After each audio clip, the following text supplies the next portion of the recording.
আওয়ামী লীগের সভাপতি ও সাবেক প্রধানমন্ত্রী শেখ হাসিনাকে দেশে ফিরিয়ে আনতে দেশীয় অস্ত্রসজ্জ হয়ে নিয়ে মহাসড়কে অবরোধ করে ও প্রতিবাদে বিক্ষোভ সমাবেশ করছে কাশিয়ানী উপজেলায় আওয়ামী লীগ ও অঙ্গগঠনের নেতাকর্মীরা।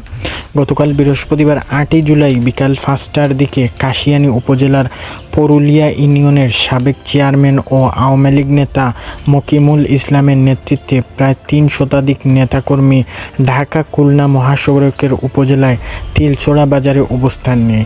এ সময় বিক্ষোভকারীরা দোল ও সারদি রামদা ছুরিসহ বিভিন্ন দেশীয় অস্ত্রসহ নিয়ে মহাসড়কের গাছের গুলি ও টায়ার জ্বালিয়ে বিভিন্ন স্লোগান দিতে থাকেন।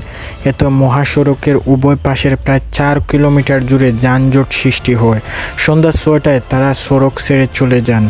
তবে এই আন্দোলন পুলিশের কোনো দেখা মেলেনি।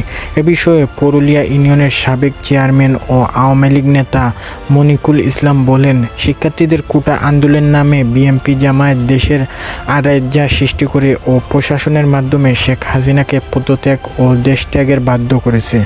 আমরা আন্দোলনের মধ্য দিয়ে আমাদের নেত্রী দেশে ফিরিয়ে আনব এবং এর সঠিক বিচার করা হবে।